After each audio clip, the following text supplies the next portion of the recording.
Le jeune homme, en regardant un match, a été étranglé par un soldat derrière lui après avoir insulté les joueurs. Au début, il pensait que le soldat plaisantait, mais à mesure que la pression augmentait, il a réalisé que l'autre avait l'intention de le tuer. Les soldats autour de lui ne l'ont pas arrêté, et bien au contraire, ils ont fait signe aux autres de ne pas intervenir.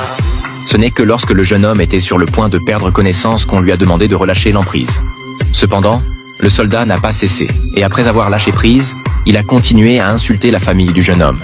En voyant cette arrogance de la part des soldats, les spectateurs ont quitté les lieux précipitamment. À ce moment-là, les soldats ignoraient qu'ils venaient de commettre une grosse erreur. Peu de temps après, le capitaine a reçu un appel mystérieux. La personne de l'autre côté du fil lui a dit qu'ils allaient payer cher. En entendant cela, le capitaine a ressenti une inquiétude grandissante, car la voix avait une forte aura. Ils ont rapidement été convoqués dans un bureau. Il s'est avéré que le jeune homme étranglé par Mark était le fils d'un amiral de la marine américaine. Face à l'amiral, le capitaine et Mark ont été pris de sueur froide. Ils ont dû inventer des excuses, prétendant qu'ils jouaient simplement et que Mark s'excuserait personnellement si nécessaire. L'amiral a estimé qu'il avait déjà été très indulgent, bien que son fils soit sain et sauf.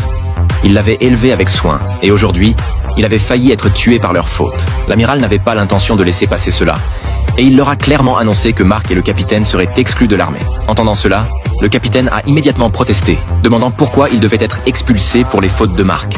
L'amiral lui a expliqué calmement qu'en tant que capitaine, il était responsable du comportement de ses subordonnés, et qu'il ne pouvait pas y échapper. En entendant cela, le capitaine a perdu son calme, rétorquant qu'il avait risqué sa vie à la frontière, et que ce n'était pas juste d'être expulsé pour une faute d'un de ses hommes. Cette attitude a profondément démoralisé les soldats. I do, David. I truly do. Voyant l'évolution de la situation, le capitaine n'a eu d'autre choix que d'utiliser ses relations. Il a appelé son oncle, un haut fonctionnaire du ministère de la Défense, et s'est montré très arrogant. Peu après, l'amiral a tiré le rideau, et de l'autre côté de la fenêtre, se tenait une personne encore plus influente.